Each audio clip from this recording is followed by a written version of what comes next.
জিনটা এমনটাই অবাধ্য যে জিনটা রোগীর কাছ থেকে যেতেই চাচ্ছে না, বা সে এমনও কথা বলতেছে যে তোমার আমি আল্লাহকে মানি না, আমি কোনো সৃষ্টিকর্তাকে মানি না, আমি কোনো কিছুই মানি না, তোমার তোমার কি করার আছে করো, আমি তোমার কোনো কিছুই, তুমি আমার কোনো কিছুই করতে পারবে না।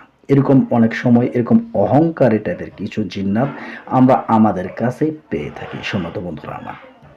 তো এই জিন্নাতগুলোকে যদি আপনি শাস্তি দিতে চান, প্রায় লক্ষ্য করে দেখা যায় শাস্তি গায়ে লাগে না। কিংবা জিন্নাতকে যখন আপনি বোতলে বন্দি করতে চান, তখন আপনার বিশেষ করে বোতলে বন্দি করতে পারেন না। কিংবা যখন এই জিনটাকে আপনি জবাই করতে যাচ্ছেন, তবুও দেখা যায় যে ওই আসসালামু আলাইকুম রহমতুল্লাহি ওয়া বারাকাতুহু। বন্ধুরা আমার সকলে কেমন আছেন? আশা করছি আলহামদুলিল্লাহ আপনারা সকলে ভালো আছেন এবং সুস্থ আছেন। দোয়া করে আপনারা সকলেই ভালো থাকেন এবং সুস্থ থাকেন, এই দোয়া কামনা করছি। আজকেও আরেকটি টপিক নিয়ে আলোচনা করবো। আজকের টপিকটা আরও গুরুত্বপূর্ণ হবে সম্মত বন্ধুরা আমার। অনেক সময় দেখা যায় একটা জিনের রুগীর কাছে আমরা গেছি, সে জিনের রুগীটার জিনের সাথে আমরা লাগছি। প্রথম অবস্থায় জিনের সাথে সম্পূর্ণভাবে চিকিৎসা করার বিষয়ে আপনি বিস্তারিত কথা বললেন, জিনটাকে বুঝাইলেন, জিনটাকে বোঝানোর চেষ্টা করলেন, কিন্তু আপনি জান্নাত জাহান্নামেরও ভয় দেখালেন যে জিনটাকে চলে যাওয়ার জন্য রোগীর কাছ থেকে। কিন্তু জিনটা এমনটাই অবাধ্য যে জিনটা রোগীর কাছ থেকে যেতেই চাচ্ছে না, বা সে এমনও কথা বলতেছে যে তোমার আমি আল্লাহকে মানি না, আমি কোনো সৃষ্টিকর্তাকে মানি না, আমি কোনো কিছুই মানি না, তোমার তোমার কি করার আছে করো, আমি তোমার কোনো কিছুই, তুমি আমার কোনো কিছুই করতে পারবে না। এরকম অনেক সময় এরকম অহংকারী টাইপের কিছু জিন্নাত আমরা আমাদের কাছে পেয়ে থাকি সম্মত বন্ধুরা আমার।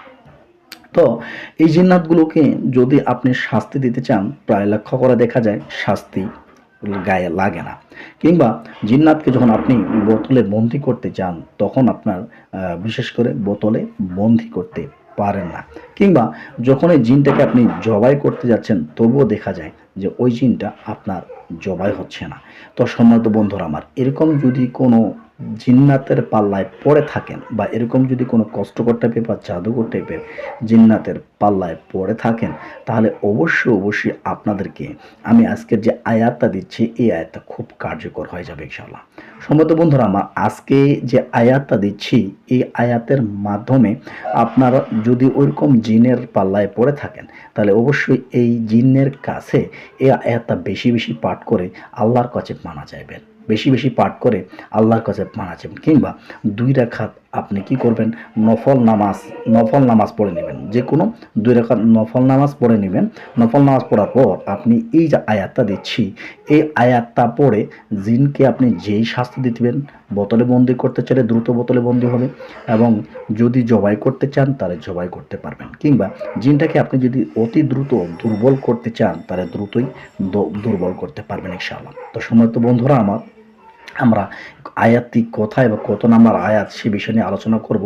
এটা আলোচনা করার আগে আপনাদের একটা বিষয় জানিয়ে দিচ্ছি, যদি আপনারা আমাদের চ্যানেলের নতুন দর্শক হয়ে থাকেন, তাহলে অবশ্যই আমাদের চ্যানেলটি সাবস্ক্রাইব করে পাশের বেল আইকনটি দাবিয়ে দিবেন, এবং নিত্য নতুন ভিডিও পাওয়ার জন্য আমাদের ভিডিওতে কমেন্ট করবেন আপনারা কোন বিষয় নিয়ে ভিডিও চাচ্ছেন। তো সম্মানিত বন্ধুরা আমার, চলুন আমরা আয়াতটা নিয়ে আলোচনা করি। সূরাতুল আদ দুখান আয়াত নম্বর 8। সূরাতুল আদ দুখান আয়াত নম্বর 8। আমি যে আয়াতটা আপনাদেরকে আমি দেখেন স্ক্রিনের মধ্যে দিয়ে দেব, আপনারা অবশ্যই এই আয়াত থেকে মুখস্থ করে নেবেন। যে জিনটার সামনে লাগতেছেন, এই আমলটা আপনি কি করবেন, 7 বার কিংবা 9 বার পাঠ করে ওর গায়ের মধ্যে ফু দিয়ে দিবেন। তখন ফু দিয়ে দিলেই দ্রুত করে ওদের জাদুগুলো ধ্বংস হয়ে যাবে এবং সে অকেজো হয়ে যাবে। এবং জিনকে বন্দি করার সময় এই আয়াতটা বেশি বেশি পাঠ করবেন, কিংবা জিনকে জবাই করার সময় এই আয়াতটা বেশি বেশি পাঠ করবেন। যখন বেশি বেশি পাঠ করবেন, আল্লাহ তাআলা দ্রুত কবুল করে নেবেন, এবং এই শয়তান থেকে, এই শয়তানকে বিতাড়ানোর জন্য এবং শয়তান থেকে ধ্বংস করার জন্য আল্লাহ তাআলা দ্রুত আপনার আমলটিকে কবুল করে নেবেন ইনশাআল্লাহ, আশা করা যায়।